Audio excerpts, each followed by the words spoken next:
हज़रत इमाम शाफ़ई रहमतुल्लाह अलैह ताला अब फरमाते हैं कि मेरे इलाके का एक शख्स था, मेरे इलाके का एक शख्स था, बड़ा मुत्तकी परहेज़गार शख्स था, नौजवान, आलिम फाजिल नहीं था मगर नौजवान था।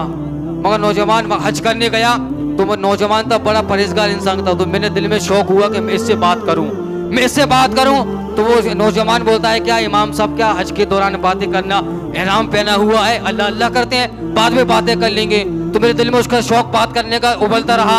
तो बाद में तवाफ करने के बाद वो एक कहीं ज़हन में तवाफ करते के दौरान वो अल्लाह से यही दुआ मांगता कि अल्लाह मुझे मरने के बाद कब्र में भी नमाज की और कुरान की तौफीक अता फरमाना, मुझे मरने के बाद भी कब्र में और नमाज की, कब्र में नमाज और कुरान की तौफीक अता फरमा मौला।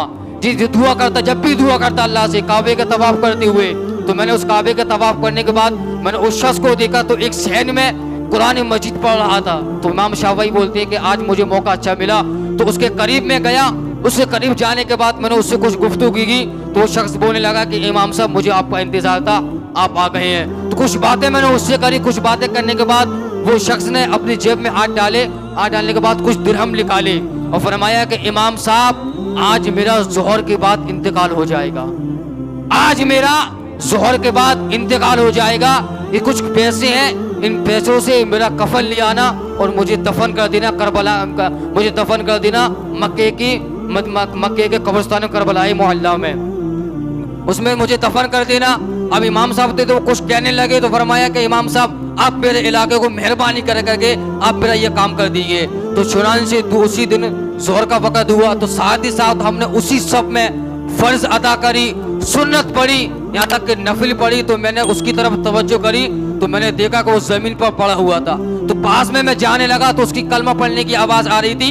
अभी पास में गए नहीं था कि उसकी रूह परवास कर गई, उसका इंतकाल हो गया, उसका इंतकाल हो गया। तो चुनान से मैंने उसको कफन पहनाया, कफन पहनाने के बाद दफन करा तो और मक्के की उस कब्रिस्तान में मैंने उसको दफन कर दिया। कुछ सालों के बाद मेरा एक मौका पड़ा, कुछ सालों के बाद मेरा मौका पड़ा कि मेरे दिल में शौक हुआ कि मालिक ये बंदा बोलता था कि मुझे कब्र में नमाज पढ़ने की, कुरान पढ़ने की तौफीक अता फरमा, क्या मालिक तूने इसको मौका दिया है कि नहीं दिया है।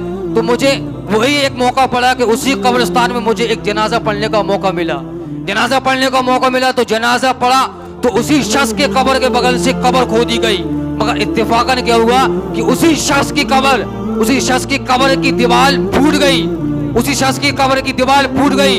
तो लोगों ने पूछा कि इमाम साहब आप आलिम हो, अब बताइए क्या करना चाहिए, फला कब्र की दीवार फूट गई है, आप आलिम हो, आप बताइए क्या करना चाहिए। तो मैंने कब्र में जाकर देखा, मैंने कब्र में जाकर देखा, इमाम शाफ़ई फरमाते हैं तो कसम खुदा की, रब्बे काबा की कसम, वो शख्स अपनी कब्र में बैठ कर कुरान मजीद पढ़ रहा था, बैठ कर कुरान मजीद पढ़ रहा था।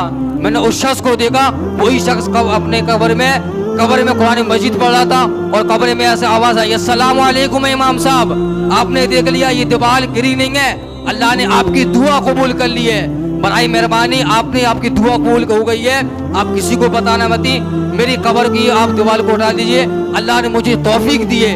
ये दीवार तो एक बहाना था, ये दीवार तो एक बहाना था, अल्लाह ने आपकी दुआ कबूल करी है। उसने देखा कि इमाम साहब ने देखा, इमाम शाफ़ई ने, कि वही शख्स अपनी कब्र में बैठ कर कुरान मजीद पढ़ रहा है। और मेरे आका अलैहिस्सलातु वस्सलाम फरमाते हैं कि जब मैं मेराज की रात आसमानों में गया तो मैंने आसमान से देखा, ऊपर से देखा कि मूसा अलैहिस्सलातु वस्सलाम अपनी कब्र में खड़े होकर नमाज अदा कर रहे थे, मूसा अलैहिस्सलातु वस्सलाम अपनी कब्र में खड़े होकर नमाज अदा कर रहे थे।